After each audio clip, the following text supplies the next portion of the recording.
అందరికి అగ్ని పరీక్ష ఎపిసోడ్ 1 ఇప్పుడు చూసేసా. కానీ మస్త్ క్రేజీగా ఉంది. ఆల్మోస్ట్ మనందరికి తెలుసు అగ్ని పరీక్ష అంటేనే తిక్కమక్క పెట్టే టాస్క్లను పెట్టి వీళ్ళు మెంటల్ ప్రెజర్ గా తట్టుకోగలిగే శక్తి ఉందా లేదా అని టాప్ 15 పోయి అక్కడ మళ్ళీ టాస్క్ గెలిచి తర్వాతనే ఇంట్లోకి ఎంటర్ అవుతుందని మీ అందరికీ తెలుసు. కాకపోతే ఇక్కడ ఈ ఎపిసోడ్ ఏదైతే అగ్ని పరీక్ష జరుగుతుందో జడ్జెస్ ఏమాత్రం ఓవర్ యాక్షన్ చేస్తున్నారా లేదా క్లియర్ ఏమైనా అన్ఫేర్ జరుగుతుందా ఫెయిర్ జరుగుతుందా అని ముక్కు సుట్టిగా ఉన్నది ఉన్నట్టు క్లియర్ గా మాట్లాడుతున్నా. అండ్ ఇంకా నువ్వు సబ్స్క్రైబ్ చేసుకోకపోతే సబ్స్క్రైబ్ చేసుకుని కమెంట్ చేసిన అభిప్రాయం ఏందో చెప్పడం మాత్రం మర్చిపోతున్నావా. ఈ రోజు రావడంతోనే ఒక డిఫరెంట్ టాస్క్ తో, అది కూడా కుళ్ళిపోయిన కూరగాయలన్నీ ఒక ఈ పక్క పెట్టుకుని కూరగాయల్లో మన హెడ్ పెట్టి తీసుకున్న టాస్క్ అయితే ఏదైతే ఉందో ఇక్కడ నిజంగా మనం మాట్లాడుకోవాల్సిందంటే అక్కడ చాలా వరకు అన్ని కుళ్ళిపోయింటే ఉన్నాయి. నాన్నొక స్మెల్ వస్తుంటది. దాంట్లో వాళ్ళు శ్రీముఖ్ వచ్చేసి అందరిని అడిగితే ఇద్దరు మాత్రమే ముందుకు వచ్చి నిలబడితే ఆ ఇద్దరులో శాలిని అమన్ క్రేజీగా అన్నారు. టాస్క్ ఏం లేదు, ఆ లోపల కుళ్ళిపోయిన దాంట్లో స్పెట్స్ పెట్టుకుని కుళ్ళిపోయిన దాంట్లో పెట్టుకొని ఆ స్మెల్ పీల్చుకుంటూ మళ్ళీ కింద నుంచి పొటాటోలోంచి కీ తీసుకొని మళ్ళీ ఓపెన్ అయ్యి ఆ కీ ఓపెన్ చేసిన తర్వాత ఒక బాక్స్ లో ఆ జ్యూస్ పెట్టుకొని తాగే టాస్క్ అనమాట. ఇందులో శాలిని మాత్రం ఫాస్ట్ కింది. అండ్ శ్రీముఖులు నాకు నచ్చంది ఏంటంటే క్లియర్ గా చెప్పాలి, మనం పొటాటో కీ ఓపెన్ చేసేటప్పుడు కిందికి తీసుకోకూడదు అని.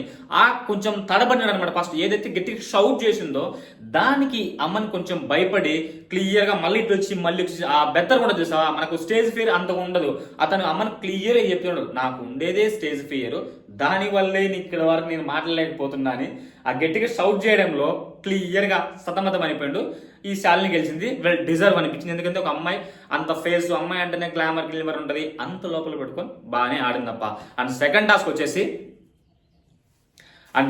వచ్చేసి లవ్ స్టోరీ గురించి అయితే నిజంగా ఆ అమ్మాయి సృష్టి చెప్పిన స్టోరీస్ మాత్రం వేరే లెవెల్. ప్రతి ఒక్కరికి కాల్ ఇచ్చి మీకు జరిగిపోయిన పాస్ట్ లో నుంచి వాకౌట్ అయిన వ్యక్తి, బ్రేకప్ అయిన వ్యక్తి మళ్ళీ నీ లైఫ్ లోకి నువ్వు ఎలా ఇన్వైట్ చేస్తావు, నిన్ను యాక్సెప్ట్ చేయాలి అనే టాస్క్ ఇచ్చినారు.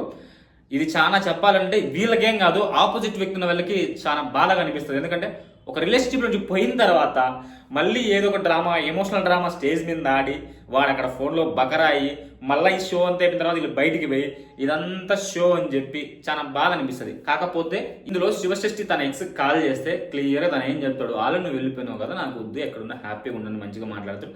బట్ తన ఈమె నుంచి చాలా జెన్యున్గా ఉంది అనిపిస్తుంది. ఎందుకంటే ఆ ఫోన్లో మాట్లాడేటప్పుడు ఆ ఎమోషనల్ మూమెంట్ కానీ చాలా వరకు అందరంటే అట్లంటారు ఏదో ఒక యాక్ట్ చేస్తారు మన ఫేక్ అట్లా ఇట్లని. కాకపోతే ఆమె మాట్లాడేటప్పుడు కానీ ఆమె కంట్లో నీళ్ళు తిరుగుతున్నాయి, మీ అందరూ అబ్జర్వ్ చేస్తున్నారు ఎపిసోడ్ చూస్తే, తిరుగుతున్నప్పుడు కానీ చాలా అంటే చాలా పద్ధతిగా నీట్గా భలే సాల్వ్ చేసింది.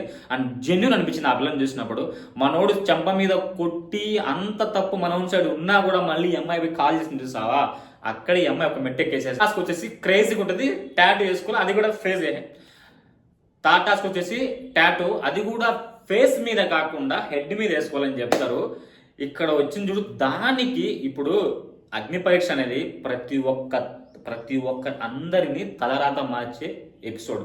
ఎందుకంటే క్లియర్గా మనం ఎక్కడి నుంచో వచ్చి ఒక చిన్న ప్లాట్ఫామ్ మీద నుంచి చిన్న రీల్స్ తీసుకుంటా అంత పెద్ద ప్లాట్ఫామ్ మీద పోతే మన జీవితాలే మారిపోతాయి.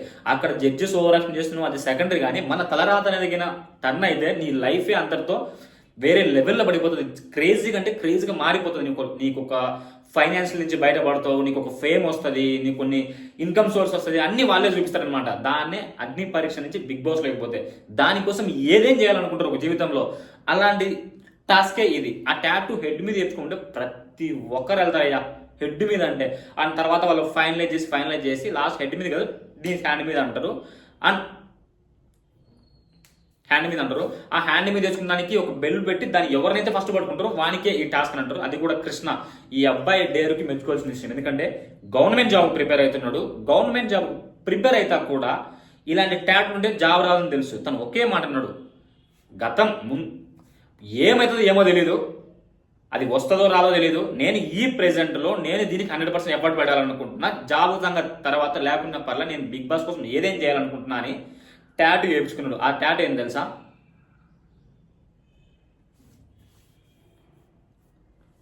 ఆ టాటూ ఏమేమి తెలుసా, తూ నా బతుకు అని టాటూ వేయించుకున్నాడు చూసావా. ఆ డేరీ మాత్రం ఒప్పుకోవాలి కృష్ణ అని. అది కూడా హ్యాండ్లో permanent tattoo, it's not temporary tattoo. And fourth task వచ్చేసి ఇది కదా బిగ్గెస్ట్ ట్విస్ట్ అండి. ఎందుకంటే ఒక అమ్మాయికి ఆల్మోస్ట్ హెయిర్ అనేది చాలా ఇంపార్టెంట్, ఎవరికైనా కావచ్చు, అది నీకైనా ఎవరికైనా కూడా హెయిర్ అనేది చాలా ఇంపార్టెంట్.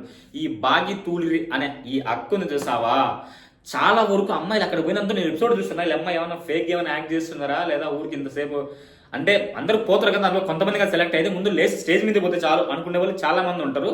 ఆ స్టేజ్ మీద పోయిన తర్వాత ఫైనల్ అయ్యి ఒక బజ్ కట్ లాగా ఉంటుంది అనమాట, కొంచెం షార్ట్ ఎయిర్. ఇక్కడ మాత్రం మనం మెన్స్ కట్ అట్లా షార్ట్ ఎయిర్ చేసుకుంటే అక్కడ ఒక 3 మెంబర్స్ ఉంటారు. అక్కడ మనం బెల్ పెట్టుకోవాలి కదా, అక్కడ కొంచెం యాక్టింగ్ చేస్తారేమో వీళ్ళు ఎవరైనా పోతే బాగుంటది అని అనుకుంటారు.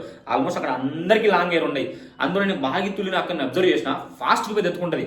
ఏమే కానీ ఎస్కేప్ అయ్యేదో మీ టాస్క్ నుంచి ఏమో హెయిర్ లేకుండా బిగ్ బాస్ నా ఫేస్ నేను చూసుకోలేదని ఫాస్ట్ పోయి పట్టుకుని అదే ఒక అవకాశం కోసం పోరాడుతున్నారు. ప్రతి ఒక్కరు ఆ ఎపిసోడ్ మీద పోరాడేది ఒక్క అవకాశం కింద వస్తే మన లైఫ్ టర్న్ అవుతుంది అనే దానికే ఏదైనా చేయడానికి నేనైనా నువ్వైనా ఆ అవకాశం వచ్చింది సేపు ఏమనుకుంటాం, రాకుంటే ఏది పెద్ద తుప్పాలు చోరా అది రా ఇది అంటావు. అదే నువ్వు గురించి సెలెక్ట్ అయితే మామ ఈ ఎపిసోడ్ ఏందనుకున్నావు, ఈ బిగ్ బాస్ అంటే ఒక వేరే లెవెల్ క్రేజ్ ఉంటుంది అట్లా ఇట్లా అంటాం. అంతే కదా, అవకాశం రాను ప్రతి ఒక్కటి ఏమంటాడు అది పెద్ద లంగా షోరా అట్లా ఇట్లా అంటాడు. అవకాశం వచ్చినాడు వచ్చింది చాలా అయినా నా జీవితాన్ని నేను మార్చేసుకోవాలని అంటాడు. అంతేగాని దాన్ని మనం కించపరచకూడదు ఎప్పుడే కానీ. అక్కడ జరుగుతున్న న్యాయం అన్యాయం అనేది మనం నిర్ణయాలు తప్పక అక్కడ షోను మాత్రం ఏదనకూడదు.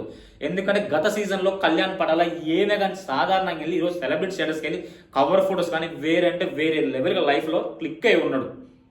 అర్థమవుతుందా? అందులో ఈ బాగితులిరి మాత్రం నిజంగా హ్యాట్స్ ఆఫ్. నీ హెయిర్ కట్ చేసిన అక్క, నువ్వు ఆ షోలోకి వెళ్ళాలని మనస్ఫూర్తిగా కోరేవాడిని నేను ఒకరిని.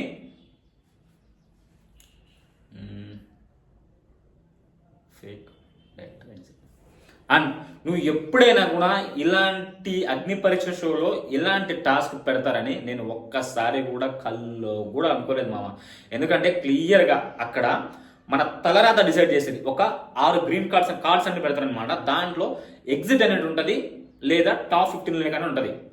ఎగ్జిట్ అనేలోకి ఇద్దరు పోయి సెలెక్ట్ చేసుకుంటే కర్మగాలి ఇద్దరికి ఎగ్జిట్ వచ్చి పడింది.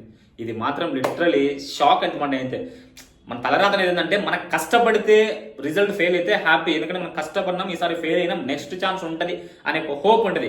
అది ఏది లేకుండా తలరాతను పోయి టెస్ట్ చేస్తుంది చూస్తావా. నిజంగా ఈ